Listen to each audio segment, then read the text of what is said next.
And there's competition. There are league tables. Whatever way it goes, there are league tables. And the not invented here mentality is alive and well. Chief officers go to Chief Officers' Council. They take decisions. They have cabinet responsibility. They then go back to their forces and do their own thing, as if they weren't actually party to any of the discussions there. People want to see, and we all like to see, our team or our force or our subdivision or our BCU, whatever. We would like to see it at the top of the league table.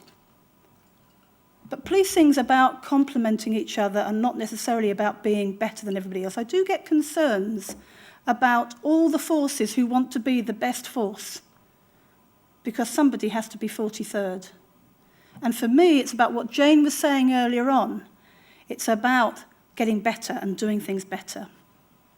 The inspection and audit process, I think, has again added bureaucracy and is one of the biggest barriers to removing that bureaucracy. Overzealous inspection and compliance regime, what gets counted basically gets done.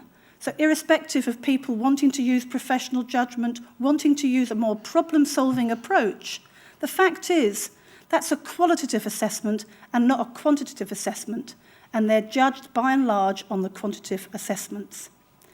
In general, I think that there is a skill shortage, and we have de-skilled a lot of police officers. When I look at some case files, it is questionable whether the arrest should have taken place.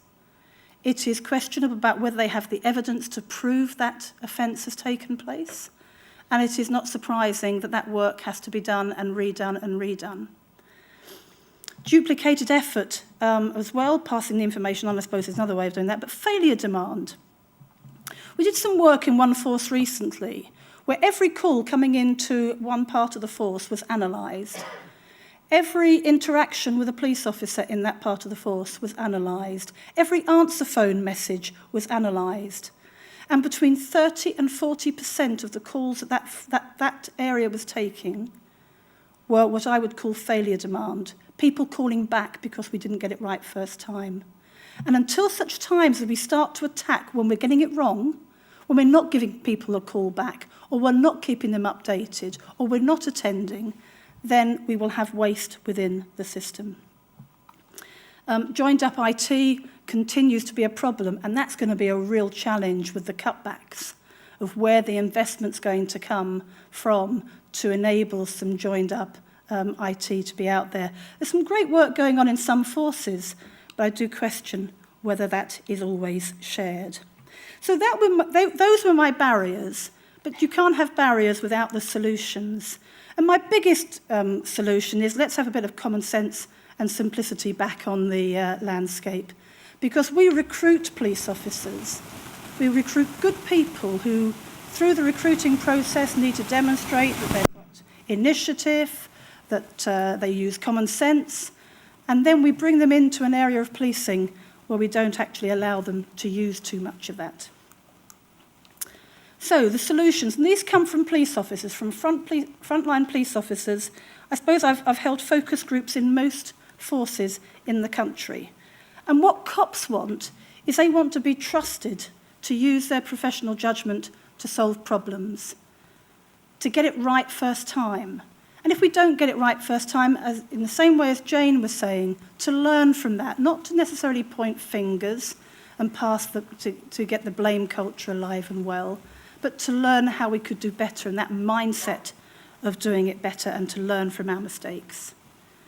Most importantly, to judge people on the decision they make, with the information that they had at the time of making that decision, not the science of hindsight outcome they may know later on. Some really good work was undertaken just recently. I thought the Prime Minister and the Home Secretary dealt with the floods in Cumbria very well. Not the floods, sorry, the shooting in Cumbria very well, where they tried to allow the police service to learn what had worked and what hadn't worked, and to put things right, and didn't jump into having a public inquiry straight away. The other thing with judging me is about doing the right thing, not doing the thing right. Now, what that's trying to say is that we have got a lot of police officers who are very versed now to following the rules, following the guidelines, ticking the boxes, going through a very prescribed list of what they have to do. And sometimes that actually inhibits them from doing what is the right thing. And most people know what the right thing is. And when you go to those BCUs and those areas where cops are being allowed to use their initiative, allowed to use their professional judgment within a framework based on threat and risk and harm, but where they're being allowed to use their initiative to solve problems, it is really successful. The difficulty it's not easy to count. It is not easy to make judgments about what works and what doesn't. Are you static? I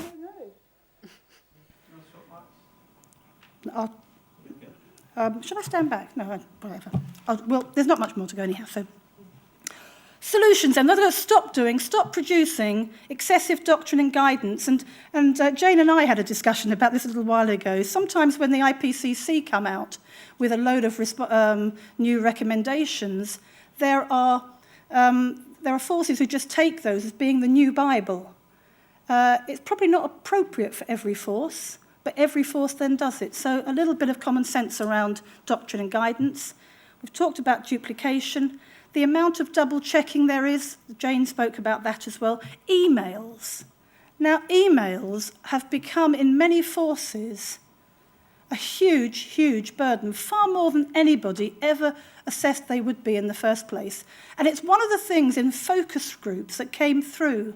When people come back from leave, they can spend hours sorting out their emails. And then when you ask them, just how many of those emails did you need to read or see or needed to action? It's probably less than 10%. So a little bit of email work within forces. One force did an assessment. They have got email traffic, which is 10 times that was anticipated when their system was introduced. It's one of those things which sort of builds up and people don't necessarily deal with terribly well. Unproductive meetings, I think, is another one, but ignoring frontline experience. My instincts tell me that when frontline officers, they know all the problems, they know all the ways around them, but when frontline officers and chief officers work together collectively to solve problems and to get it right, it's a really powerful body. The trouble is, chief officers move on to their next initiative, and too many frontline officers feel hard done by because they haven't necessarily been listened to. Develop simple guidance, proportionate response, transparent accountability, efficient working practices, joined up justice, complementary performance frameworks, and integrated technology, all part of the solutions. The Home Office, in responding to the new government and responding to my report, the report from Her Majesty's Inspector of Constabulary, has put together a Home Office programme board. I just hope that this Home Office programme board is not going to scope the problem. I hope that they're going to move into solution mode. Chief Constable Chris Sims from West Midlands is chairing it, and Douglas Paxton, the deputy from Staffordshire, is assisting him. It's really important that the people at a national level, ACPO, APA, the Home Office, IPCC, many of those policy holders actually work together to resolve the problems. And what I've listed there for you are the areas they're going to be looking at. Criminal justice, management of information, legal powers, management of risk, partnership and engagement, and the integrated competency framework, PDRs and training. No mean achievement, but it needs ACPO to take responsibility, and it needs those people who have got ACPO portfolio leads in those areas to stop just talking about it. And if Nike were in charge, they would just do it. And it's about time that the police service did the same thing. Thank you for listening.